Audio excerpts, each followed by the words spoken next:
भगवान श्री कृष्ण, भगवान राम के ऊपर कोई प्रश्न चिन्ह लगाएगा, उनको अपमानित करा जाएगा, तो उसके लिए मेरे जीवन का भी कोई महत्व नहीं बनता।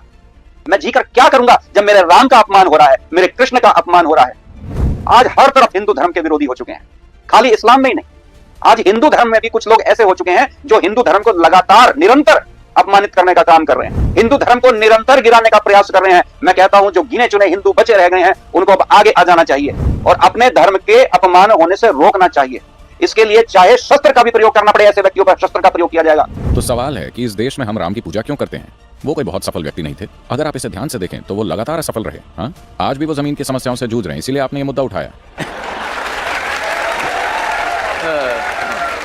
दर्शकों, देखा आपने, जग्गी वासुदेव जी की इन बातों से स्पष्ट होता है कि वे श्री राम जी को भगवान तो दूर की बात है, उन्हें एक सफल व्यक्ति तक नहीं मानते। जग्गी वासुदेव जी ने स्पष्ट जाहिर कर दिया कि इनके अंदर इतना ज्यादा अहंकार है कि ये अपने आप को त्रिलोकीनाथ श्री राम जी से भी बड़ा मानते हैं। दर्शकों, अभी आपने जो देखा ये तो सिर्फ एक वानगी है। आगे आप देखेंगे कि सदगुरु उर्फ जग्गी वासुदेव जी त्रिलोकीनाथ श्री राम जी व सीता माता जी के विषय में कितनी बेहूदीपूर्ण टिप्पणी कर रहे हैं। आप जी से निवेदन है, इस वीडियो को पूरी जरूर देखिएगा। इसमें आपको इससे भी बेहूदे बोल जग्गी वासुदेव के सुनने को मिलेंगे, जिन्हें सुनकर आप हैरान रह जाएंगे और विचार करने पर भी विवश हो जाएंगे कि हम इस स्वघोषित सदगुरु को कितना बड़ा विद्वान और हिंदू हितैषी माने बैठे थे, और जबकि इनके ये बिगड़े बोल सुनने के बाद ये स्पष्ट हो जाएगा कि ये सनातन धर्म के सबसे बड़े विरोधी की भूमिका निभा रहे हैं। दर्शकों, अभी आपने सुने श्री राम जी के बारे में सदगुरु उर्फ श्री जग्गी वासुदेव जी के बिगड़े बोल की एक झलक। इस देश में हम राम की पूजा क्यों करते हैं? अब आप देखिए संत रामपाल जी महाराज के विषय में तथा कथित हिंदू संत आचार्य अमित के जगत गुरु तत्वदर्शी संत रामपाल जी महाराज के विषय में बिगड़े बोल, जिन्होंने संत रामपाल जी महाराज को ठीक से न समझकर केवल सुनी सुनाई बातों के आधार पर ये बिगड़े बोल बोले हैं। दर्शकों, ऐसे ही व्यक्तियों ने संत रामपाल जी महाराज को ठीक से न समझकर उन्हें बदनाम किया है कि संत रामपाल जी महाराज श्री राम जी व श्री कृष्ण जी की साधना नहीं करते और न ही उनका सम्मान करते हैं। कहते हैं कि संत रामपाल जी महाराज जी तो पूर्ण रूप से हिंदू विरोधी हैं। दर्शकों, इस पूरी वीडियो को देखने के बाद आपको पता चलेगा कि इस संत ने कितना सच और कितना झूठ कहा है। आइए पहले अपने आप को हिंदू संत मानने वाले इस महंत की ये वीडियो देख लेते हैं। एक रामपाल नाम का अपने आप को संत बताता है।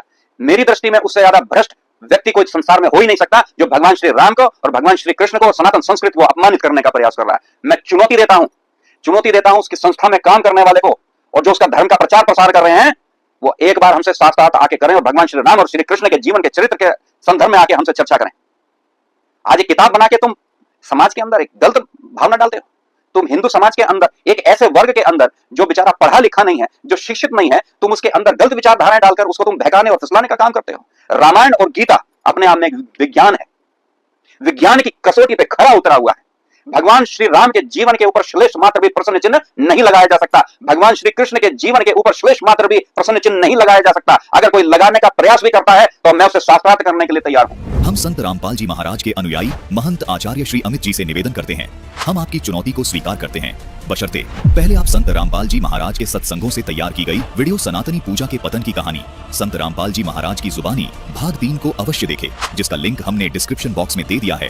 इस वीडियो को देखने के बाद आप अपने विचार वीडियो के माध्यम से जरूर रखना। वीडियो को देखने के बाद आपके जो भी सवाल या शंकाएं होंगी उन पर हम आपसे खुले मंच पर आध्यात्मिक चर्चा करने को तैयार हैं।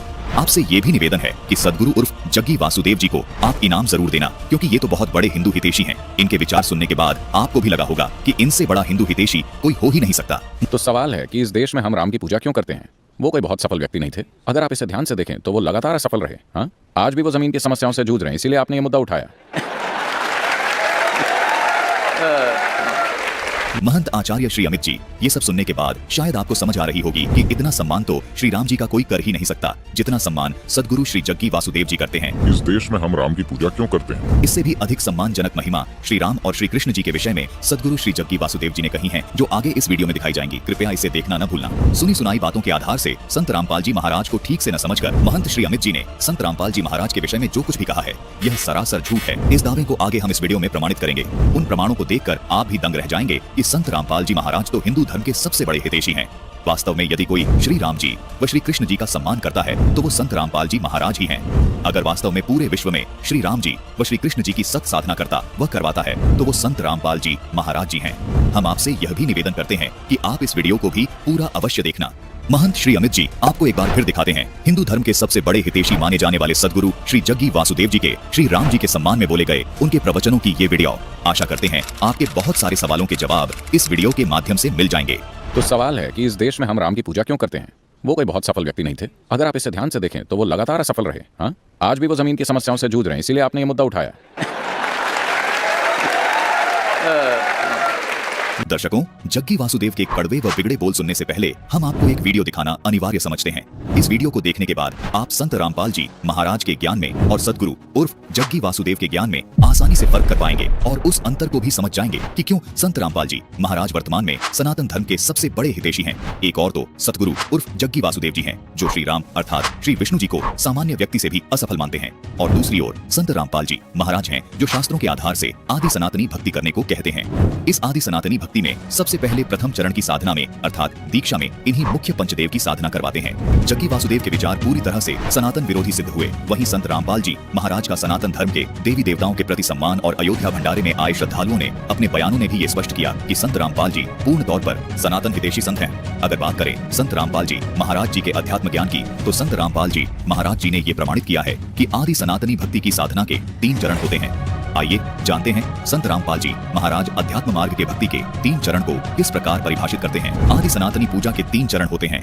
प्रथम चरण की साधना में इन पंचदेव की साधना के मंत्र होते हैं। उसके बाद दूसरे चरण की साधना, जो कि सनातनी पूजा भी कहलाती है, इसके मंत्र होते हैं ओम तत्, यहाँ तत् सांकेतिक मंत्र है। उसके बाद तीसरे चरण की साधना आदि सनातनी पूजा कहलाती है। इसके मंत्र होते हैं ओम तत्सत, यहाँ तत् और सत सांकेतिक हैं। भक्ति साधना के इन 3 चरणों को आप इस प्रकार समझें, जैसे प्रथम चरण की साधना जो कि पंचदेव पूजा है, उसको आप प्राथमिक शिक्षा जाने अर्थात 5वीं कक्षा तक की पढ़ाई जाने, जिसके पढ़ने से आपको आपके जीवन में केवल आंशिक लाभ प्राप्त होते हैं। लेकिन प्रथम चरण की ये साधना भक्ति मार्ग में बेहद महत्वपूर्ण है। जिस प्रकार 5वीं कक्षा तक की पढ़ाई पूरी किए बिना 10वीं 12वीं तक की पढ़ाई नहीं की जा सकती, इसी प्रकार प्रथम चरण की ये पंचदेव साधना किए बिना दूसरे व तीसरे चरण की साधना नहीं की जा सकती। दूसरे चरण की साधना जो कि सनातनी पूजा है, ये गीता अध्याय 15 के श्लोक 16 में बताए क्षर और अक्षर पुरुष की पूजा है। इसको आप उच्च शिक्षा अर्थात इसको आप 10वीं तक की कक्षा की पढ़ाई जाने, जो आपको प्राथमिक शिक्षा से कुछ ज्यादा लाभ देती है। तीसरे चरण की साधना जो कि आदि सनातनी पूजा है, गीता जी अध्याय 17 के श्लोक 23 में भी इसका वर्णन है। ये गीता अध्याय 8 के श्लोक 3 में बताए परम अक्षर ब्रह्म की पूजा है। इसको आप सर्वोच्च शिक्षा जाने, जो कि आपको सब सुख और लाभ प्राप्त करवाती है। दर्शकों, केवल संत रामपाल जी महाराज ही आध्यात्मिक मार्ग की भक्ति साधना इस प्रकार 3 चरण में पूरी करते हैं। आदि सनातनी साधना से मिलने वाले लाभों की आपको एक झलक दिखाते हैं। जो अद्वितीय आध्यात्मिक और भौतिक लाभ सुलेखा दासी जी ने प्राप्त किए, उनकी दास्तां खुद सुलेखा दासी जी से सुनते हैं। क्या नाम है बहन जी आपका? मेरा नाम सुलेखा दासी है। कहाँ से हैं बहन जी आप? मैं पटना साइड से हूँ। बहन जी, पटना से चलकर आप यहाँ आई हैं, ये क्या कारण है? आप पहले संत रामपाल जी महाराज जी की शरण में कब जुड़ी हैं, पहले ये बताइए। मैं संत रामपाल जी महाराज की शरण में 2016 में जुड़ी हूँ, 18 नवंबर को। तो 2016 में आप संत रामपाल जी महाराज जी की शरण में जुड़ी हैं। इससे पहले आप कौन सी भक्ति करती थी? संत रामपाल जी महाराज की शरण में जुड़ने से पहले मैं जितनी धर्मगुरु, जितनी जो हिंदू समाज में जितनी व्रत त्योहार, पूजा पाठ, मंदिर जाना, ये सारे व्रत त्योहार पूजा करती थी। सिर्फ मुझे ना जो दहेज के लिए सताए जा रहे थे सोसाल में, इसके मुक्ति के लिए मैं पूजा करती थी इतनी। जब आप इतनी सारी पूजाएं कर रही थी, तो फिर आपकी जो समस्या थी, क्या वो समाधान नहीं हुआ? जी नहीं, मेरी श्रद्धा आस्था देखकर सारे समाज के लोग कहते हैं संसार में भगवान है नहीं इस बेटी के लिए, और मुझे उस भगवान की तरफ से मैं गीता भी, वेद भी पढ़ा करती, सभी धर्मगुरुओं से मिला भी करती कि क्या पाप को नाश हो सकता है, तो वो कहते नहीं, पाप संसार में पाप कर्म का तो फल भोगना ही पड़ता है। मुझे ऐसी भगवान की जो सभी प्रकार के पापों को नाश करे, ये जरूरत मुझे संत रामपाल जी महाराज को ज्ञान सुनने से, उनकी सभी सद्ग्रंथों से प्रमाण मिलाने से मुझे इस भक्ति से हर दुखों से इजाजत मिली। आपको संत रामपाल जी महाराज जी का ज्ञान कहाँ से प्राप्त हुआ?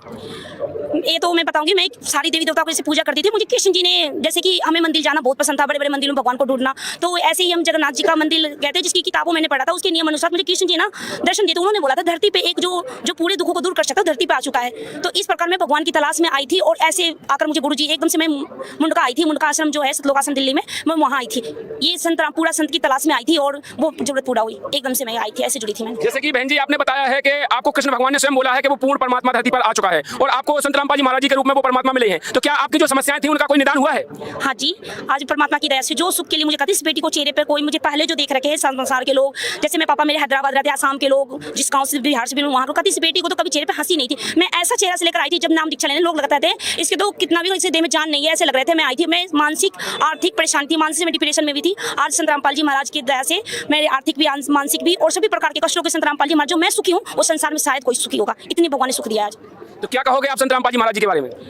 जी, मुझे अगर किसी को सबसे पहले मैं ये कहना चाहूंगी कि आप भी संत रामपाल जी महाराज की शरण में आकर देखिए, उनका ज्ञान जो है शास्त्र अनुसार भक्ति, आपने सभी देवी देवताओं को पूजा करके जो थक चुके होंगे, एक बार संत रामपाल जी महाराज के भी ज्ञान सुनकर जरूर देखिए। वो पूर्ण संत है, वो पूर्ण परमात्मा है, क्योंकि संत रामपाल जी महाराज जो समझते सब जेल में है, मुझे कई बार दर्शन दे चुके संत रामपाल जी महाराज, तभी मैंने उनको गॉड माना। जैसे कि आज के समय में हर इंसान ये बात मानता है कि कहीं भगवान ऐसे दर्शन नहीं देते हैं। आप कह रहे हैं आपको कई बार परमात्मा ने दर्शन दिए हैं संत रामपाल जी महाराज जी के रूप में। इस बात को लेकर के बहुत लोग मतलब इस बात से झिझक करते हैं, तो उनको कैसे समझाएंगे आप? क्या कहेंगे आप? कैसे मानेंगे वो लोग?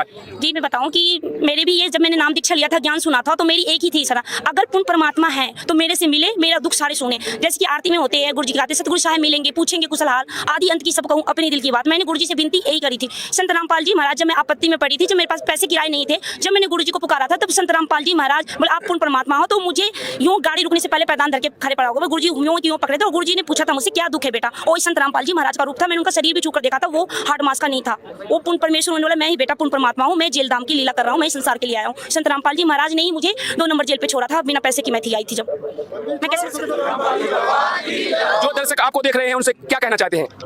मैं यही कहूँगी ये पूर्ण परमात्मा है। अगर आप किसी भी आपत्ति में हो, किसी प्रकार के संकट में हो, अगर इनसे नाम दीक्षा लेकर एक बार इनको दिल से पुकार कर देखना, मैं 100% दावे के साथ करती हूँ, ये एक सेकंड एक क्षण में बिना गवाए भगवान एकदम सामने खड़ा पाएगा। इतना विश्वास के साथ करती हूँ कि मेरे साथ मेरा मालिक हर आपत्ति में, हर दुख में हमेशा के हमेशा साथ दिया है, प्रकट होकर मेरे से बात किया है। दर्शकों, संत रामपाल जी महाराज से प्राप्त भक्ति साधना का ही परिणाम है कि आज सुलेखा दासी जी को हर वो सुख प्राप्त है जिसकी तलाश में श्रद्धालु दर दर भटक रहे हैं।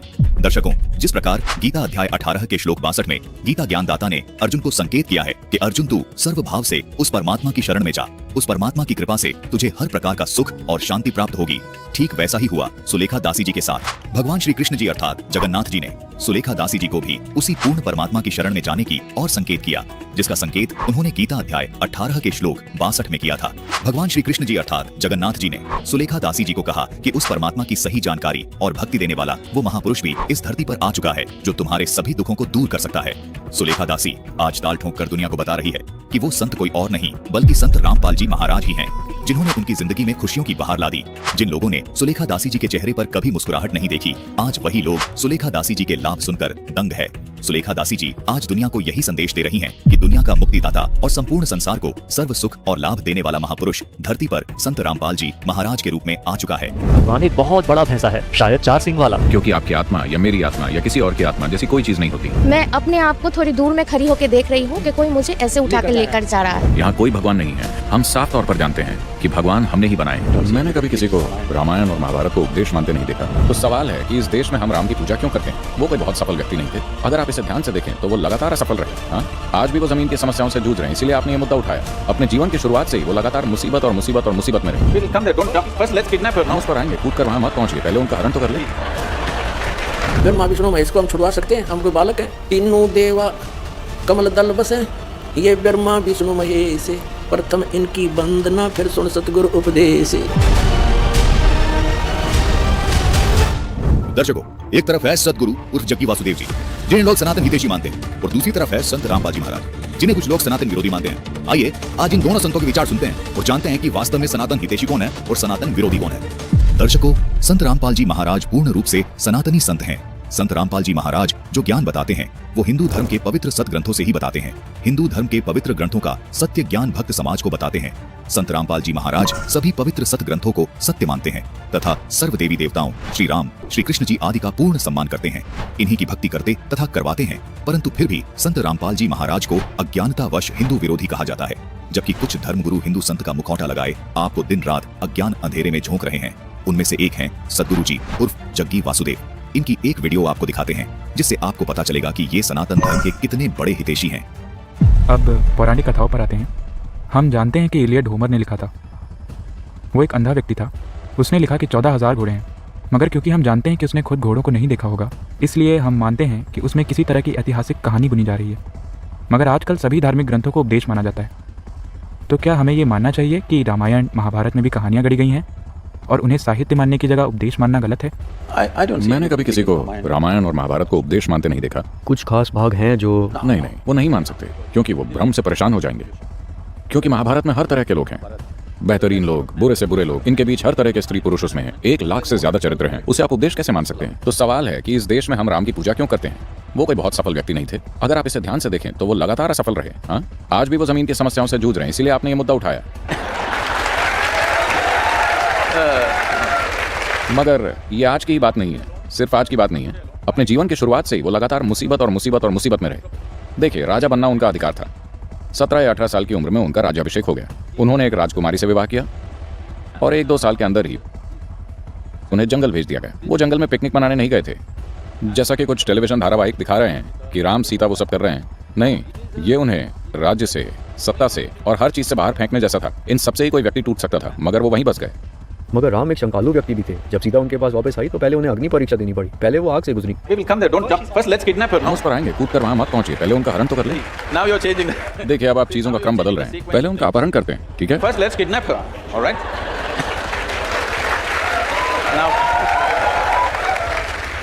अब ये श्रीलंकाई लोग आकर उनकी पत्नी का अपहरण करके चले जाते हैं। आखिरकार वो एक राजा हैं। अगर कोई उनकी पत्नी को चुराकर 3000 किलोमीटर दक्षिण की ओर ले जाता है, ये पता लगाने के लिए कोई जीपीएस भी नहीं है कि श्रीलंका है कहाँ, ठीक है? उस समय में एक राजा होने के कारण वो इसका कोई स्थानीय समाधान खोज सकते थे। उनसे शादी करने के लिए बहुत सी स्त्रियां तैयार हो जाती हैं। दर्शकों, अपने आप को दुनिया का सबसे बड़ा आध्यात्मिक वैचारिक मानने वाले इस स्वयंभू धर्मगुरु को अब आप क्या कहेंगे, जिनकी नजर में भगवान श्री राम एक असफल व्यक्ति से ज्यादा कुछ नहीं है, बिल्कुल एक असफल व्यक्ति। एक बार फिर सुन लीजिए। इस देश में हम राम की पूजा क्यों करते हैं? वो कोई बहुत सफल व्यक्ति नहीं थे। वो कोई बहुत सफल व्यक्ति नहीं थे।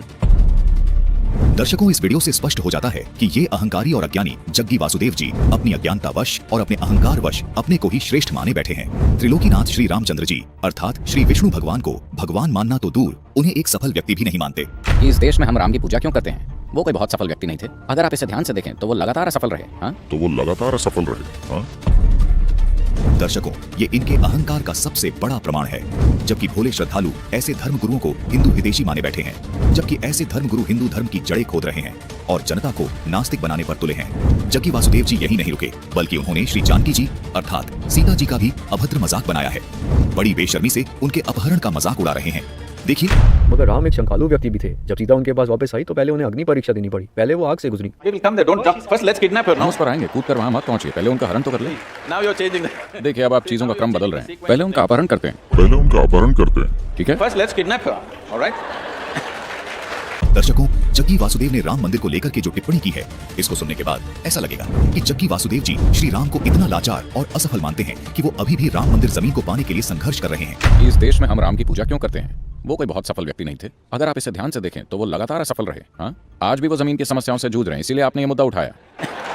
अब सोचिए, हिंदू विरोधी या सनातन विरोधी कौन है, संत रामपाल जी महाराज या ये स्वयं भू सदगुरु जी, जो देश के सर्वोच्च पद पर आसीन नेताओं के साथ कार्यक्रम करके झूठी महिमा बनाए बैठे हैं। दर्शकों, आपने इस वीडियो में देखा कि श्री जग्गी वासुदेव जी देवताओं को भी नहीं मानते, उल्टा त्रिलोकीनाथ श्री राम व सीता देवी जी का अभद्र मजाक उड़ा रहे हैं। ऐसा करने के बावजूद कोई इनको हिंदू विरोधी नहीं कहता, जबकि इनके द्वारा किए गए अभद्र मजाक श्रोतागण जो हिंदू धर्म के ही प्रतीत होते हैं, वो ताली बजाकर और हंसकर इनके इस मजाक का समर्थन कर रहे हैं। श्री जग्गी वासुदेव जी श्री रामचंद्र जी को एक असफल व्यक्ति से अधिक कुछ नहीं मानते, क्योंकि अब जो वीडियो आपको दिखाने जा रहे हैं उसको देखने के बाद आपको कोई शंका नहीं रहेगी। देखिए, सदगुरु उर्फ जग्गी वासुदेव जी श्री कृष्ण तथा देवी देवताओं का किस तरह मजाक उड़ा रहे हैं। लोगों के लिए आत्मा पवित्र है, लेकिन शरीर उन्हें अपवित्र लगता है। ये कैसे संभव है? हम यही तो करते रहे हैं, है ना? ये कहना कि ईश्वर तो पवित्र है लेकिन सृष्टि अपवित्र है, ये कैसे संभव है? ईश्वर का विचार ही आपके मन में इसलिए आया क्योंकि आपने सृष्टि को देखा, है ना? जब आपका जन्म हुआ और आपने आंखें खोली, आपने अपने आसपास देखा, वहां इतनी विशाल सृष्टि थी। आपके यहाँ आने से पहले कितना कुछ हो चुका था। बेशक आपने तो ये सब नहीं रचा, इसलिए आपने सोचा कि इसका कोई ना कोई रचयिता होगा। इसी तरह आप सृष्टा तक पहुंचे, है ना? जिस पल आपने सोचा कि इसका कोई सृष्टा होगा, चूंकि आप एक इंसान हैं, इसलिए आपने सोचा कि वो एक बहुत बड़ा इंसान होगा। मेरे जैसा छोटा आदमी तो ये सब नहीं कर सकता, निश्चित रूप से वो एक बहुत बड़ा इंसान होगा। सिर्फ 2 हाथों से वो इतनी रचना कैसे कर सकता है? निश्चित रूप से उसके 8 हाथ होंगे। अगर आप एक भैंसा होते तो आप सच में ये सोचते कि भगवान एक बहुत बड़ा भैंसा होगा।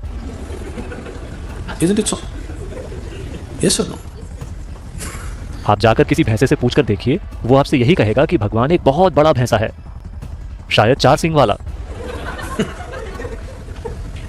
ईदी अमीन, आपने ईदी अमीन के बारे में सुना है? युगांडा वाला। ईदी अमीन ने ऐलान किया कि भगवान काले हैं। मैं उससे सहमत हूं।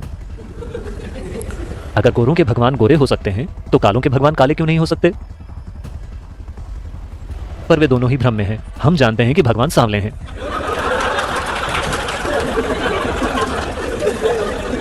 भारत में हमारे पास पुरुष भगवान, स्त्री भगवान, गाय भगवान, बंदर भगवान और हर आकार व प्रकार के भगवान पाए जाते हैं। रेंगने वाले, चलने वाले, उड़ने वाले, क्योंकि हमें भविष्य में आने वाली सभी समस्याओं का अंदाजा था।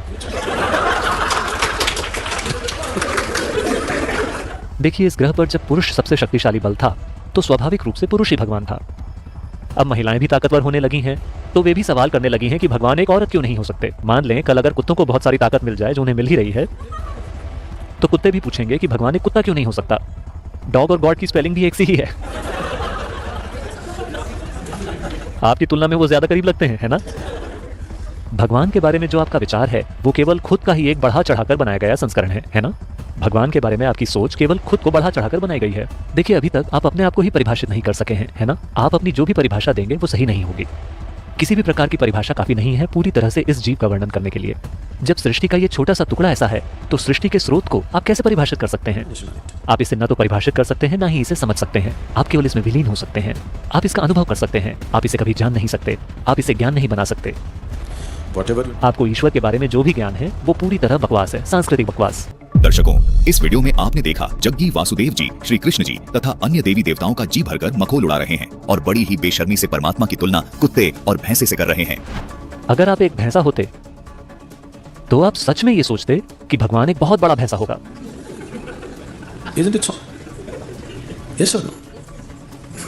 आप जाकर किसी भैंसे से पूछकर देखिए, वो आपसे यही कहेगा कि भगवान एक बहुत बड़ा भैंसा है तथा अपने आप को पूर्ण नास्तिक होने का प्रमाण पत्र दे रहे हैं। दर्शकों, हैरानी की बात है, ऐसे धर्मगुरु जो हिंदू देवी देवताओं का मजाक बनाते हैं और परमात्मा की तुलना कुत्ते और भैंसे से करते हैं, इनको कोई ये नहीं कहता कि तुम हिंदू धर्म के विरोधी हो, जबकि दूसरी ओर संत रामपाल जी महाराज हैं जो एक भी शब्द हिंदू शास्त्रों के बाहर से नहीं बोलते। संत रामपाल जी महाराज एकमात्र ऐसे संत हैं जो हिंदू भक्ति पद्धति के अनुसार पंचदेवों की यथार्थ भक्ति करते और करवाते हैं। फिर भी उन्हें हिंदू विरोधी कहना केवल इन अज्ञानी धर्म गुरुओं द्वारा किया गया दुष्प्रचार व अपने अज्ञान को छिपाने की कोशिश मात्र है। यही अज्ञान व अहंकार आज आपके समक्ष रूबरू हो रहा है। इसके बावजूद भ्रमणा फैलाई जाती है कि वो हिंदू धर्म के विरोध में बात करते हैं, जबकि असली हिंदू विरोधी तो ये धर्म गुरु हैं। जग्गी वासुदेव जैसे धर्म गुरुओं के बारे में सूक्ष्म वेद में लिखा है कि राम नाम का सिक्का मेटे डूबेंगे अभिमानी, अर्थात जो भगवान के अस्तित्व को नकारने में लगे हैं, ऐसे अभिमानी लोगों का बेड़ा गर्क होना निश्चित है। जबकि संत रामपाल जी महाराज स्वयं अपने शिष्यों सहित ब्रह्मा विष्णु महेश की आरती प्रतिदिन करते हैं, जिसमें इन देवताओं की अपार महिमा का गुणगान है, जिसका प्रमाण आपके सामने है।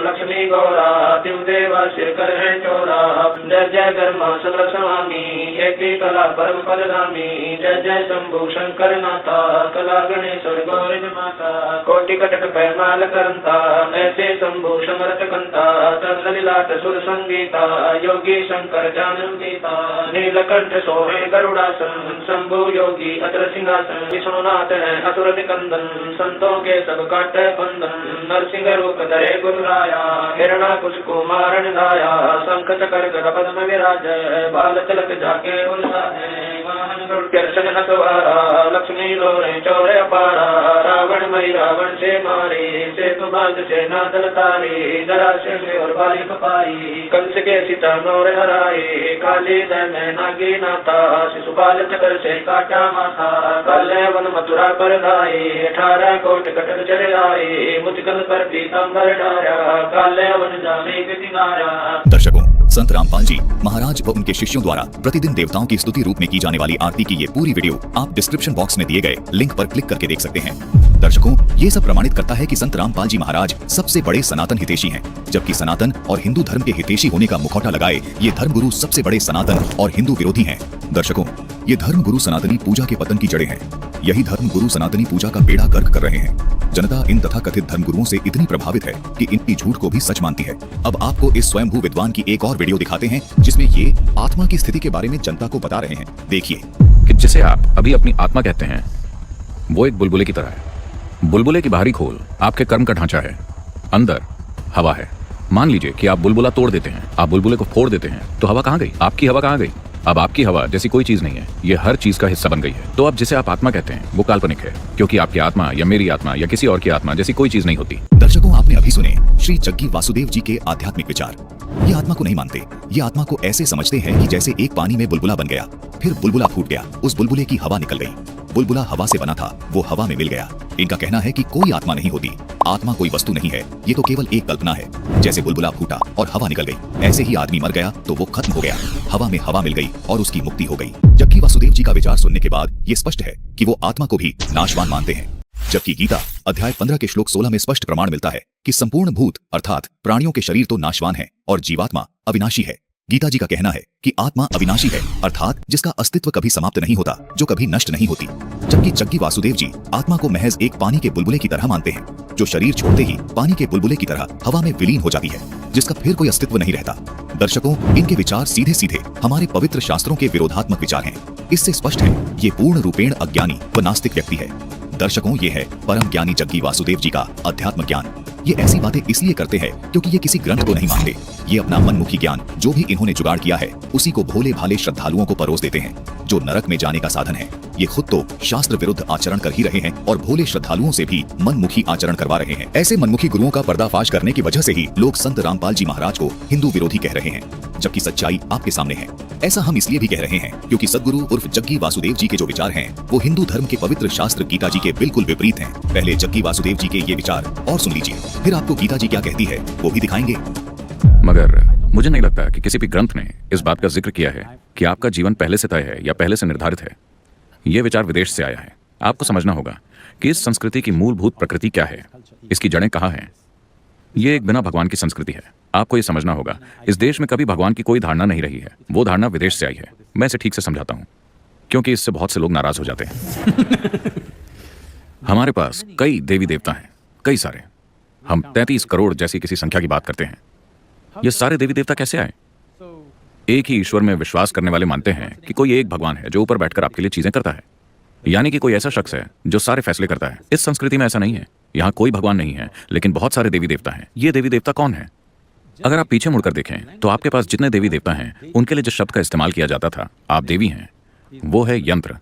उन्हें हमेशा यंत्र कहा गया।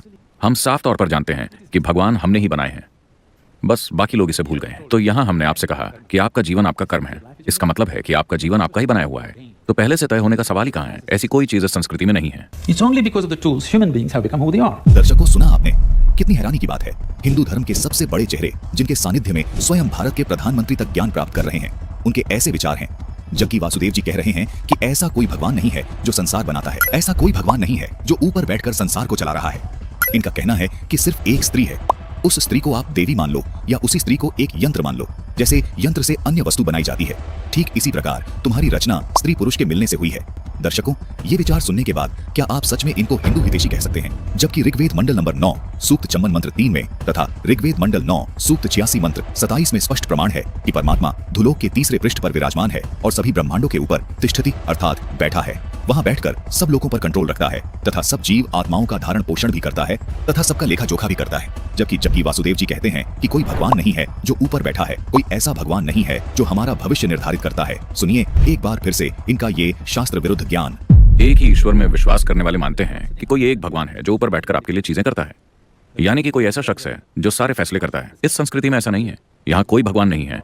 इससे तो ये साफ जाहिर हो रहा है कि जग्गी वासुदेव जी हमारे शास्त्रों को बिल्कुल नहीं मानते। दूसरी तरफ संत रामपाल जी महाराज हैं जो शास्त्रों से बाहर एक बात भी नहीं बोलते, शास्त्रों को सर्वोपरि मानते हैं। संत रामपाल जी महाराज ने ऐसा अद्भुत ज्ञान शास्त्रों से निकाल कर दिया है जिस कारण आज पूरी दुनिया उनके ज्ञान का लोहा मानने लगी है। संत रामपाल जी महाराज के अनुयायी ही नहीं, संत रामपाल जी महाराज से जो कभी मिले भी नहीं, वो लोग भी संत रामपाल जी महाराज के शास्त्र प्रमाणित ज्ञान को देखकर और सुनकर दंग हैं। आइए आपको मिलवाते हैं एक ऐसे साधु से जिन्होंने अपने जीवन में 54 गुरुओं को धारण किया। वर्तमान में ये साधु औघड़ पंथ से ताल्लुक रखते हैं। इनकी मुलाकात कभी भी संत रामपाल जी महाराज से नहीं हुई है, लेकिन संत रामपाल जी महाराज द्वारा लिखित इस ज्ञान गंगा पुस्तक को पढ़कर इन्होंने ये दावा कर दिया कि संत रामपाल जी महाराज के समान इस पृथ्वी पर कोई ज्ञानी नहीं है। आइए सुनते हैं इस साधु बाबा के विचार। संत रामपाल जी महाराज द्वारा लिखित है, संग्रह किए गए वो सभी पुस्तकों का कहाँ कहाँ क्या निचोड़ है सनातन धर्म के बारे में या ब्रह्मा विष्णु महेश सभी के बारे में। इतना बड़ा संग्रह आज तक हमने कभी पढ़ा भी नहीं। अन्य पुस्तकों में जैसे ये पुस्तक जितने भी 4 वेद हो, पुराण हो और सब अन्य किताब हो, सबको मिलाकर एक किताब हो। तो आज हमारे हाथ में आया ये पुस्तक और आज हम पढ़े इसका भी देखिए, ये सभी पुस्तकों का निचोड़। हम वैसे रामपाल जी महाराज से दीक्षित नहीं है, हम अघोर पंथ से हैं। वासुदेव शाह नाम हमारा हुआ। वैसे बाबा वासुदेव जी महाराज अवघर भी लोग कहते हैं, लेकिन इतना बड़ा संग्रह आज तक नहीं पढ़ा। वैसे हम अभी तक 54 गुरु कर चुके हैं। 54वां गुरु हमारे अवघर हैं। इसके पहले हम अन्य मतों में रहे और उसमें गुरु पद पर भी रहे हैं, प्रचार प्रसार भी किए, सत्संग भजन भी करते थे। लेकिन इतना अच्छा पुस्तक आज तक हमने पढ़ा भी नहीं और देखा भी नहीं। और हमारे समाज में जो भी हैं ये किताब अवश्य ज्ञान गंगा पढ़े रामपाल जी महाराज का। इसमें जितना पुस्तक है हमारे भारतवर्ष में धर्म ग्रंथ सभी का ये निचोड़ है, चाहे किसी भी पंथ पंथाई के हो, चाहे इस्लाम हो, ईसाई हो या जैन हो, वैष्णव हो, शैव हो या जो भी पंथ के हो, सभी का निचोड़ है सभी पुस्तक का। और मुख्य बात इसमें डाला गया जो आप लोग भी पढ़े और दूसरे को पढ़वाएं ताकि आपको भी ज्ञान है दूसरे को भी ज्ञान हो। इस पुस्तक का मुख्य उद्देश्य है कि सभी धर्मों का एक हो जाना। जैसे सनातन धर्म हमारा पुराना है, सनातन धर्म से ही सभी धर्म निकला, चाहे इस्लाम हो, चाहे ईसाई हो, चाहे जैनी हो, चाहे गिरिपंथ हो। इसलिए सभी को अपने सनातन धर्म पर जाना चाहिए और ये पुस्तक पढ़ने के बाद पता चलता है सनातन धर्म के बारे में और हमें एकत्रित होकर सनातन धर्म को अपनाना चाहिए।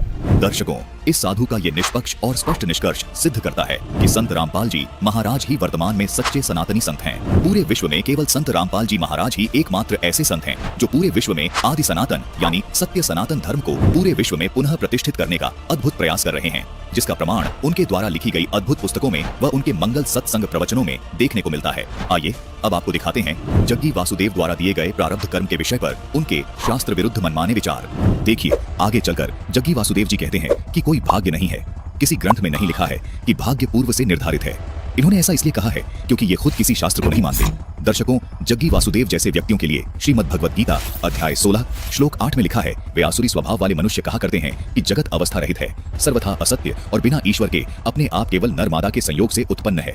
केवल काम अर्थात सेक्स ही इसका कारण है, इसके सिवा और क्या है। ऐसी धारणा वाले प्राणी राक्षस स्वभाव के होते हैं। तुरंत अगले श्लोक में कहा है कि इस अपने दृष्टिकोण से मिथ्या ज्ञान को अवलंबन करके ये नाशात्मा जिनकी बुद्धि मंद है, वे सबका अपकार करने वाले, भयंकर कर्म करने वाले क्रूर कर्मी जगत के नाश के लिए ही उत्पन्न होते हैं। दर्शकों, इससे बड़ा प्रमाण क्या मिल सकता है।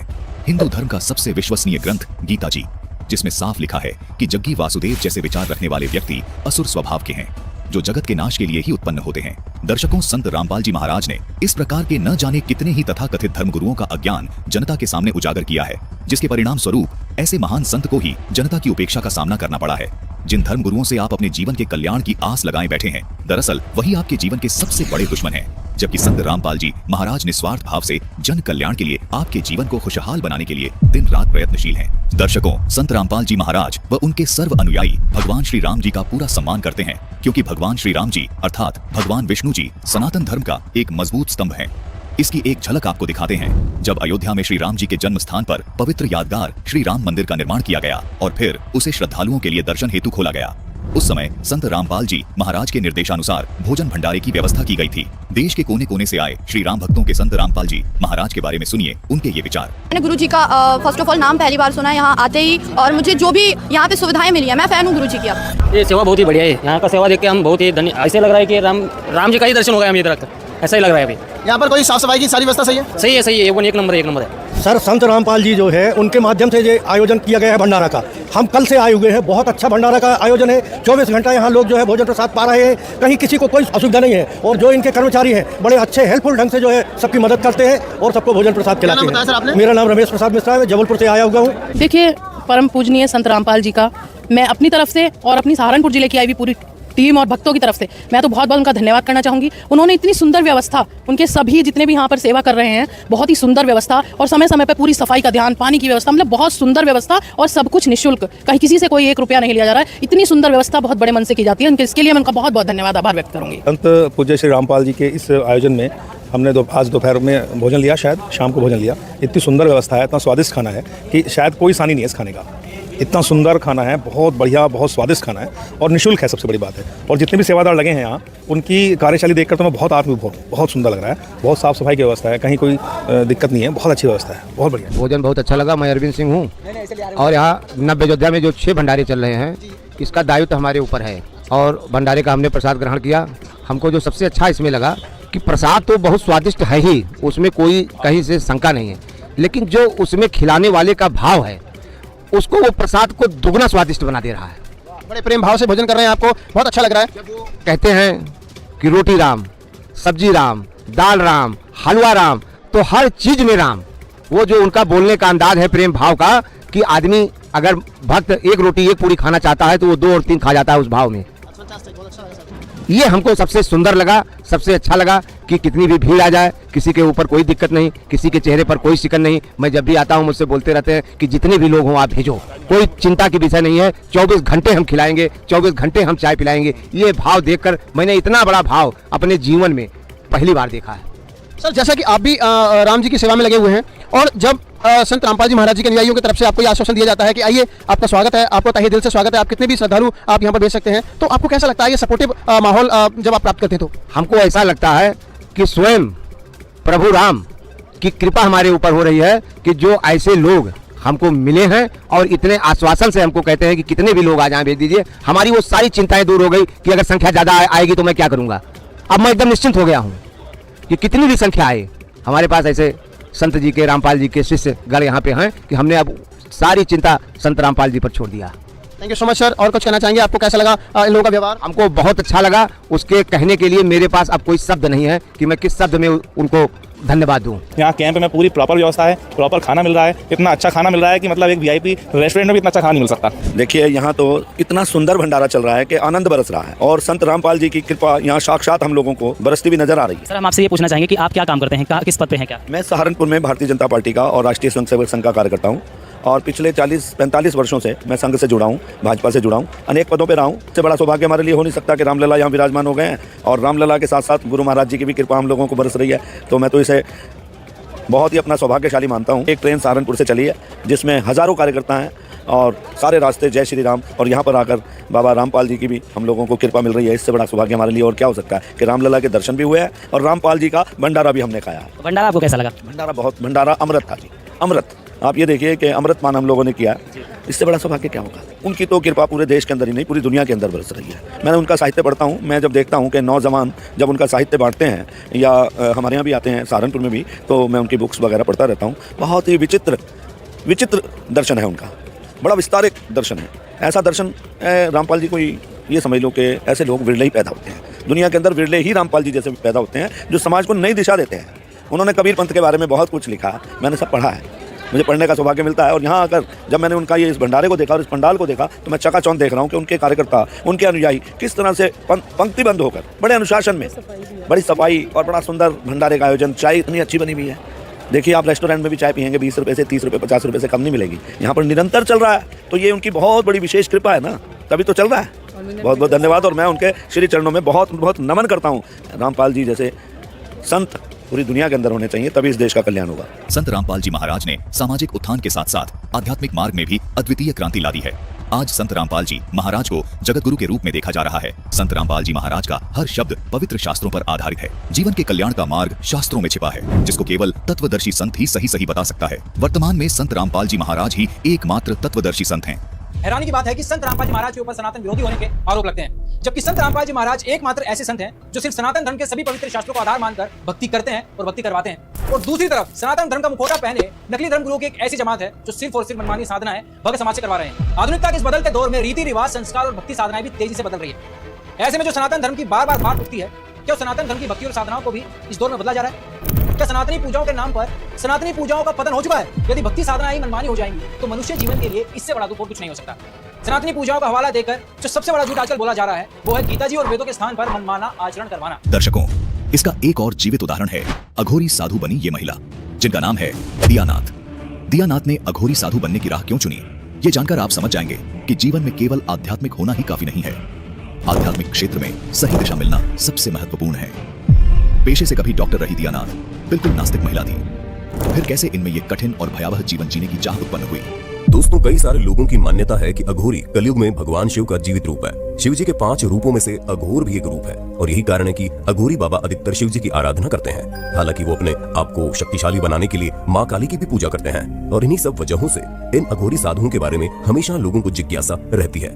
भांग धतूरे के नशे में चूर ये साधु लोगों से दूरी बनाकर रखते हैं और इन्हें जीवन यापन करने के लिए किसी भी प्रकार की सुख सुविधाओं की जरूरत नहीं होती है। और ये भी कहा जाता है कि अघोरियों के पास भूतों और पिशाचों से बात करने के लिए खास प्रकार का यंत्र मौजूद होता है। यहाँ तक कि ये बात भी सुनने में आती है कि अघोरी बाबाओं के पास काली शक्तियाँ होती है, जिसकी वजह से वो मरे हुए लोगों से भी बात कर सकते हैं। तो ये बात भी सच है कि बहुत सारे इंटरव्यूज और डॉक्यूमेंट्रीज में कई सारे अघोरी बाबाओं ने ये बात मानी है कि वो इंसानों का मांस खाते हैं। अक्सर ये अघोरी शमशान घाट में ही रहते हैं और लाशों का मांस खाते हैं। उसके अलावा ये मर चुके शरीर के द्रव्य का प्रयोग भी करते हैं, जिससे इनका ये मानना है कि ऐसा करने से इनकी शक्तियां बढ़ जाती हैं। अभी हम बंगाल के तारापीठ में हैं और अभी जहाँ हम हैं ये शमशान है। यहाँ पे बहुत सारे अघोरी लोग रहते हैं और उसी में से एक अघोरी हमारे साथ, महिला अघोरी हमारे साथ है, जो डॉक्टरी का पढ़ाई करने के बाद जर्मनी में पढ़ाई की और उसके बाद से ये पिछले 8 साल 10 साल पहले से ये सन्यासी बन गई और अघोर जीवन को ये जी रही है। अभी ये मसान के पास बैठी हैं, शमशान में ये बैठी हुई हैं। कैसी हैं आप? मैं बिल्कुल ठीक हूँ। क्या नाम हुआ आपका? अघोरी दियानाथ। अघोरी दियानाथ। आप कहाँ तक पढ़ाई की है? Post graduation diploma in aesthetics medicine and cosmetology. कहाँ से पढ़ाई? ग्रेसवॉल यूनिवर्सिटी, जर्मनी। अच्छा, जर्मनी से आप पढ़ाई की, जर्मनी में रह के पढ़ाई की और इंडिया में आकर आप तपस्वी बन गई, अघोरी बन गई। इंडिया में रहते थे, यहाँ से गए थे पढ़ाई करने। फिर ऐसा कुछ हुआ ज़िंदगी में। ऐसे तो अचानक से कोई भी चीज़ नहीं होता है। होता था मुझे पहले से ही बहुत सारा चीज़, ऐसे जैसे कॉस्मोस में ऐसा बहुत चीज़ है जिसके बारे में स्पिरिचुअली हम लोगों को उसका प्रश्न का उत्तर नहीं मिल पाया। 8 से 10 वर्ष पहले मतलब अघोरी बनी थी, तपस्वी बनी थी। आप जर्मनी से पढ़ाई की है, आपके पास आईफोन है, एकदम मॉडर्न युग में भी आप हैं, आप अघोरी रहते हुए भी आप आईफोन चला रही हैं। अघोरी बनने के बाद से आप मतलब कैसा फील होता है और पहले ऐसा क्या था? जरूर कुछ ना कुछ ऐसा घटना तो जरूर ही घटा होगा आपके जीवन में जिससे आप एक तपस्वी बन गई, शमशान में आकर रह रही हैं। देखिए, हमने बहुत सारी दिशा देखे हैं स्पिरिचुअलिटी में, जिसमें बहुत सारे अपने अपने घराना होता है, उन लोगों का अलग मार्गदर्शन होता है। लेकिन ये जगह है ना जहाँ पे इंसान को आखिर में आना है, और ये आखिर के कुछ पल हमने जिंदा रह के हमने भोग चुके हैं ज़िंदगी में। मेरा बहुत बड़ा एक्सीडेंट हुआ था, कार एक्सीडेंट। अच्छा। और उसमें पहले मुझे हम बता दें एक बात, मुझे किसी चीज़ पे विश्वास नहीं था ना। ये सारे स्टोन होते हैं, मंत्र होते हैं, काफ़ी सारा चीज़ होता है। हम धार्मिक चीज़ों पे, स्टोन पे, पूजा पाठ पे विश्वास नहीं था कभी भी नहीं। लेकिन वही मोड़ घुमाने वाला जो मेरा ज़िंदगी में इंसिडेंट था कि मेरा बहुत बड़ा एक्सीडेंट हो गया जिसमें मेरा लेफ्ट बॉडी पार्ट पूरा स्मैश हो चुका था। अच्छा। हम कोमा में चले गए थे। अच्छा। जी। उसके बाद से आप? उसके बाद जी डॉक्टर ने जवाब दे दिया था घर वालों को कि और 72 घंटा और कुछ घंटा। मतलब आपका एक्सीडेंट हुआ जिसमें आपका आधा बॉडी काम करना बंद कर दिया था, डॉक्टर ने भी जवाब दे दिया था। कोमा स्टेज में हम थे। फिर ठीक कैसे? अभी मेरे बॉडी में पूरा 27 मेजर ऑपरेशन है। अच्छा, 27 ऑपरेशन हुआ था उसके बाद? जी। अभी स्वस्थ हैं? बहुत बढ़िया से। और तभी जिस वक्त ये हुआ है, कोमा स्टेज से मैं जब लौटने की कोई उम्मीद ही नहीं थी, उसी बेड में मुझे नर्सिंग होम में एक दिन लगा कि मुझे कोई अपने हथेली पे रख के निकाल के लेके जा रहा है। मैं अपने आप को थोड़ी दूर में खड़ी होके देख रही हूँ कि कोई मुझे ऐसे उठा के लेकर जा रहा है, हथेली पे रख के। और उसी वक्त आरएमओ घुसा, केबिन में मैं थी जैसे कोमा पेशेंट, और तुरंत वो जाके मैं देख रही हूँ, आरएमओ ये देख रहा है बॉडी के पास आके कि मेरा मॉनिटर पूरा ब्लैंक हो चुका था। मतलब कोमा स्टेज खत्म करके मैं किसी और दुनिया में चली गई थी। वो मैं खुद देख रही हूँ। तुरंत जब लगा कि मैं उसके हथेली से गिर गई और मैं बहुत कोशिश कर रही हूँ, लेकिन मैं अपने ही अंदर नहीं जा पा रही हूँ। वो अभी तक मेरे रोंगटे खड़े हो रहे हैं कि कुछ देर बाद मुझे लगा कि मैं बहुत कोशिश करने के बाद कुछ मकसद से फिर से वापस आई हूँ, क्योंकि आउट ऑफ द बॉडी मुझे एक्सपीरियंस हो चुका है। मतलब आपको लगा कि मेरा शरीर ही, मेरे अंदर का चीज ही हमसे दूर हो गया? मैं खुद को खुद दूर से डिस्टेंस से देख रही थी। दर्शकों, दिया क्योंकि आउट ऑफ आपको गहराई से सोचने पर मजबूर कर दिया होगा कि आखिर एक सुशिक्षित महिला होने के बावजूद इन्होंने अघोरी बनने के बारे में कैसे सोच लिया। दर्शकों, दियानाथ ने कहा कि आध्यात्मिक जीवन को लेकर उनके मन में बहुत सारे सवाल थे जिनके जवाब उन्हें कहीं नहीं मिले। बहुत सारा चीज ऐसे जैसे कॉस्मोस में ऐसा बहुत चीज है जिसके बारे में स्पिरिचुअली हम लोगों को उसका प्रश्न का उत्तर नहीं मिल पाया। यानी जिन धर्म गुरुओं के पास दियानाथ गई वो इनके आध्यात्मिक सवालों के जवाब नहीं दे पाए। उनको बिल्कुल ऐसे ही धर्म गुरु मिले जो कहते हैं कि आत्मा एक बुलबुले की तरह होती है जो शरीर छूटने के बाद प्रकृति में घुल जाती है, जिसका कोई अस्तित्व नहीं रह जाता। लेकिन दियानाथ ने अपनी आप बीती में जग्गी वासुदेव जी को सरेआम गलत और झूठा सिद्ध कर दिया और साफ कर दिया कि जब उनकी आत्मा और शरीर अलग हुए तब भी वो अस्तित्व में थी और आज भी अस्तित्व में है, यानी अपने शरीर में मौजूद है। ऐसे धर्मगुरुओं ने दियानाथ जैसे न जाने कितने ही श्रद्धालुओं को अपने इस अज्ञान के कारण पथ भ्रष्ट कर दिया है। दर्शकों, प्रभु पाने की तलाश में अघोरी बनी इस प्रभु प्रेमी आत्मा को जरा सा भी आभास नहीं है कि जिन सवालों के जवाब ये अघोरी बनकर तलाश रही हैं, यहाँ भी इनको सिवाय निराशा के कुछ प्राप्त नहीं होगा। यहाँ भी इनके जीवन के साथ धोखा ही हो रहा है, क्योंकि अघोरी साधु शिव को अपना आराध्य देव मानकर अपने जीवन के कल्याण की आस लगाए इतनी घोर साधना करते हैं ताकि इस जीवन के बाद इनको कभी कोई दुख न हो, कभी इनकी जन्म मृत्यु न हो। इसलिए अपने वर्तमान जीवन को शर्म हया, मान मर्यादाओं से ऊपर रखकर घोर साधना करते हैं। इस जीवन में सुख की आस भी नहीं करते, लेकिन दुर्भाग्यवश ये साधना भी इनके दुख का ही कारण बनने वाली है, क्योंकि इन तथाकथित धर्मगुरुओं ने इनको पवित्र शास्त्रों से परिचित नहीं करवाया। क्योंकि शास्त्रों में प्रमाण है कि भगवान शिव स्वयं परम अक्षर ब्रह्म के भक्त हैं। ये विचारणीय विषय है कि एक भक्त दूसरे भक्त को मोक्ष कैसे प्रदान कर सकता है। एकमात्र संत रामपाल जी महाराज ही हैं जिन्होंने पवित्र शास्त्रों को भक्त समाज के सामने रखा है तथा उनके गूढ़ रहस्यों को सभी के सामने उजागर किया। और ये सच दुनिया के सामने रखा है कि भगवान शिव भी जन्म मृत्यु में आते हैं। जब स्वयं शिव भगवान अविनाशी नहीं है तो आप किस उम्मीद में अपना जीवन इन मनमानी साधनाओं की भेंट चढ़ा रहे हैं। आपको आगे इस एपिसोड में विस्तार से बताएंगे कि किस साधना से आपका पूर्ण मोक्ष हो सकता है। भगवान शिव किस भगवान की भक्ति करते हैं, कौन है वो पूर्ण परमात्मा जो जन्म मृत्यु के कष्ट को हमेशा के लिए समाप्त कर सकता है। दर्शकों, सोचिए कि ये महिला सैकड़ों अघोरी साधुओं के साथ शमशान घाट में बैठी है। शमशान में जल रही चिताओं का धुआं इनके मुंह पर आ रहा है, लेकिन इस बात की परवाह न करते हुए भी ये अन्य अघोरी साधुओं के साथ परमात्मा पाने के लिए दृढ़ता से लगी हुई है। लेकिन दुर्भाग्य की बात ये है कि जग्गी वासुदेव जैसे धर्म विरोधी गुरुओं के सानिध्य ने ऐसी न जाने कितनी ही प्रभु प्रेमी आत्माओं का जीवन बर्बाद किया है। अघोरी बनी इस महिला का जीवन भी शास्त्र विरुद्ध भक्ति की भेंट चढ़ रहा है। दर्शकों, हमने आपको ऐसे दो संतों की विचारधारा से रूबरू करवाया, जिनमें एक तरफ थे सदगुरु उर्फ जग्गी वासुदेव और दूसरी तरफ थे संत रामपाल जी महाराज। दर्शकों, जैसा कि आपने वीडियो की शुरुआत में ही सुन लिया है कि बहन सुलेखा दासी जी को भगवान श्री कृष्ण उर्फ जगन्नाथ जी ने उन्हें पूर्ण परमात्मा की शरण में जाने को कहा। यहाँ पर यह विचारणीय विषय है कि भगवान श्री कृष्ण जी अर्थात जगन्नाथ जी ने सुलेखा दासी को किसी अन्य पूर्ण परमात्मा की शरण में जाने के लिए क्यों कहा? क्या भगवान श्री कृष्ण जी अर्थात जगन्नाथ जी सुलेखा दासी के जीवन के कष्टों को दूर नहीं कर सकते थे? तो दर्शकों, आपको यहाँ पर यह बताना जरूरी समझते हैं कि प्रारब्ध के पाप कर्मों को ये त्रिलोकीनाथ नहीं काट सकते हैं। दर्शकों, सब संत कहते हैं कि प्रारब्ध कर्म भोगने से ही समाप्त होता है, यानी प्रारब्ध कर्म आपको भोगना ही पड़ता है। दूसरी ओर संत रामपाल जी महाराज का कहना है कि परम अक्षर ब्रह्म की आदि सनातनी पूजा से प्रारब्ध का कर्म दंड समाप्त हो जाता है। दर्शकों, आइए आपको इस विषय पर कुछ धर्म गुरुओं के विचार सुनाते हैं। अब उस रचना में लिखा 40 वर्ष में एक्सीडेंट होगा, आपकी टांग टूटेगी, तो आप भक्ति करो या ना करो, आपकी टांग टूटेगी। जबकि अर्जुन जैसा भक्त कौन होगा? फिर भी उन्हें कष्ट उठाना पड़ा। भगवान राम तो स्वयं भगवान थे, 14 साल का कष्ट। माता सीता तो साक्षात लक्ष्मी थी, फिर भी दर दर की ठोकर जंगल में लकड़ियां काट काट के बच्चों का लव कुश का लालन पालन किया। कर्म तो हमें भोगनी है, हमें भी भोगना है, आपको भी भोगना है। वहीं दूसरी तरफ संत रामपाल जी महाराज जी कहते हैं कि ये प्रारब्ध के पाप केवल और केवल पूर्ण परमात्मा ही काट सकता है। इसका हम आपको प्रमाण भी देंगे कि पूर्ण परमात्मा ही प्रारब्ध समेत सभी पाप कर्मों का नाश कर सकता है। लेकिन उससे पहले हम आपको यह प्रमाण दिखाएंगे कि भगवान श्री कृष्ण जी अर्थात जगन्नाथ जी अर्थात विष्णु जी तथा ब्रह्मा जी तथा शिव जी भी जन्म और मृत्यु के चक्र में आते हैं तथा ये केवल निमित्त कार्य ही कर सकते हैं। किसी के भी पाप तथा पुण्य कर्म में कोई फेरबदल नहीं कर सकते हैं, क्योंकि ये तीनों देवता खुद जन्म और मरण में आते हैं। आइए देखते हैं श्रीमद् देवी भागवत पुराण से प्रमाण। ये है संक्षिप्त देवी भागवत, जिसके पेज 138 पर विष्णु भगवान देवी दुर्गा से कहते हैं कि तुम शुद्ध स्वरूपा हो, यह सारा संसार तुमसे उद्भासित हो रहा है। मैं यानी विष्णु, ब्रह्मा और शंकर तुम्हारी कृपया से विद्यमान है। हमारा तो आविर्भाव यानी जन्म, तिरोभाव यानी मृत्यु हुआ करता है। केवल तुम ही नित्य हो, जगत जननी हो, प्रकृति और सनातनी देवी हो। दर्शकों, ये प्रकृति शब्द भी आप ध्यान में रखना, प्रकृति इसी दुर्गा को कहते हैं। ये हम आपको आगे चलकर गीता जी से प्रमाणित करेंगे। दर्शकों, इस लेख से ये बात स्पष्ट हुई कि तीनों देवता ब्रह्मा, विष्णु और शिव नाशवान हैं और उनकी माता देवी दुर्गा हैं। आगे भगवान शिव यानी शंकर जी देवी दुर्गा को कहते हैं कि हे देवी, यदि महाभाग विष्णु तुम ही से प्रकट हुए हैं तो उनके बाद उत्पन्न होने वाले ब्रह्मा भी तुम्हारे ही बालक हुए, तो फिर मैं तमोगुणी लीला करने वाला शंकर तुम्हारी संतान नहीं हुआ, यानी मुझे भी उत्पन्न करने वाली तुम ही हो। आगे कहते हैं कि हे देवी, इस संसार की सृष्टि, स्थिति और संहार में तुम्हारे गुण सदा समर्थ हैं। उन्हीं तीनों गुणों से उत्पन्न हम यानी ब्रह्मा, विष्णु और शंकर नियमानुसार कार्य में तत्पर रहते हैं। दर्शकों, पवित्र देवी पुराण में भी स्पष्ट है कि रजगुण ब्रह्मा जी, तमगुण शिव जी और सतगुण विष्णु जी अर्थात जगन्नाथ जी, ये तीनों देवता नाशवान है तथा ये तीनों केवल निमित्त कार्य ही कर सकते हैं, यानी जिसके भाग्य में जो लिखा है सिर्फ वो ही दे सकते हैं, उसमें कोई भी परिवर्तन नहीं कर सकते। यही कारण है कि जो साधक व साधिका इन तीनों गुणों अर्थात इन तीनों देवताओं की पूजा करते हैं, उनको संकट आने पर कोई सहायता नहीं मिलती। दर्शकों, मनुष्य को कष्ट पाप कर्मों से होता है, केवल पाप नष्ट होने से ही साधक तथा साधिका को सुख मिल सकता है।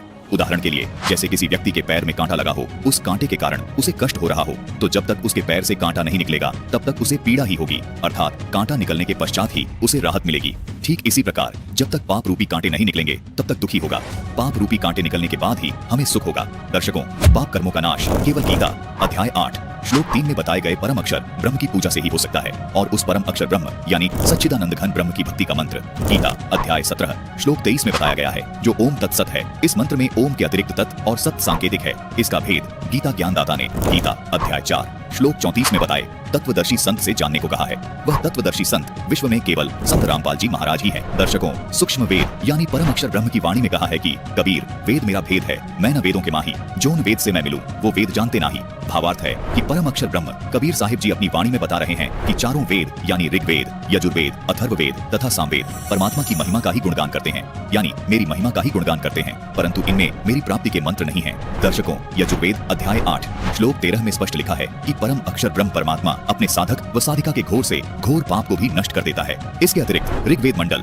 10 सूक्त 161 मंत्र 2 में कहा है कि वो परमात्मा अपने साधक की घोर रोग से रक्षा भी करता है और यदि रोगी मृत्यु को प्राप्त हो गया हो तो परमात्मा उसको जीवित करके उसे 100 वर्ष की आयु प्रदान कर देता है।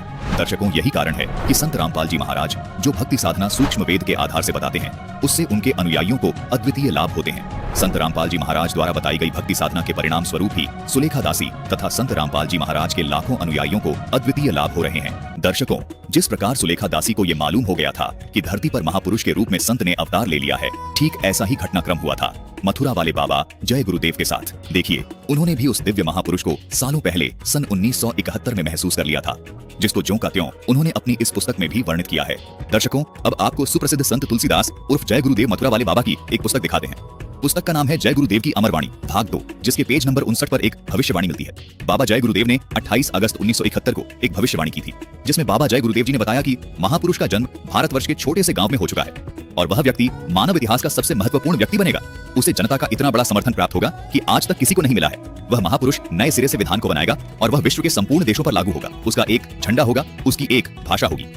दर्शकों, जय गुरुदेव अर्थात तुलसीदास जी मथुरा वाले ने जब ये भविष्यवाणी की तो इनके अनुयायियों ने तथा अन्य लोगों ने इनसे प्रश्न किया कि आप हमें उस महापुरुष का पता बताओ ताकि हम उस महापुरुष से मिले और अपना कल्याण करवा लें। इस प्रश्न के उत्तर में श्री तुलसीदास अर्थात जय गुरुदेव जी मथुरा वाले ने 7 सितंबर 1971 को एक और अन्य भविष्यवाणी की। देखिए, उनके द्वारा की गई ये भविष्यवाणी। इसी पुस्तक जय गुरुदेव की अमरवाणी भाग 2 के पेज नंबर 50 पर लिखा है कि वह अवतार जिसकी लोग प्रतीक्षा कर रहे हैं वो 20 वर्ष का हो चुका है। यदि उसका पता बता दूं तो लोग उसके पीछे पड़ जाएंगे। अभी ऊपर से आदेश बताने के लिए नहीं हो रहा है। मैं समय का इंतजार कर रहा हूं और सभी महात्माओं ने समय का इंतजार किया है। समय आते ही सबको सब कुछ मालूम हो जाएगा। दर्शकों, अब आपको ये जानकर हैरानी होगी कि जय गुरुदेव अर्थात तुलसीदास जी की ये भविष्यवाणी संत रामपाल जी महाराज पर सटीक बैठती है। संत रामपाल जी महाराज का अवतरण 8 सितंबर 1951 को गांव धनाना, जिला सोनीपत, हरियाणा, इंडिया यानी भारत राष्ट्र में हुआ है। 7 सितंबर 1971 को संत रामपाल जी महाराज 20 वर्ष के हो चुके थे। जिस महापुरुष का इंतजार पूरी दुनिया कर रही थी, वो महापुरुष अपने अचूक और शास्त्र प्रमाणित ज्ञान की बदौलत आज संपूर्ण संसार में अपनी मौजूदगी का एहसास करवा रहे हैं। चारों ओर संत रामपाल जी महाराज का ज्ञान तेजी से फैल रहा है। उनके सानिध्य में आने वाला हर एक श्रद्धालु आज गदगद है और अपने आप को धन्य महसूस कर रहा है।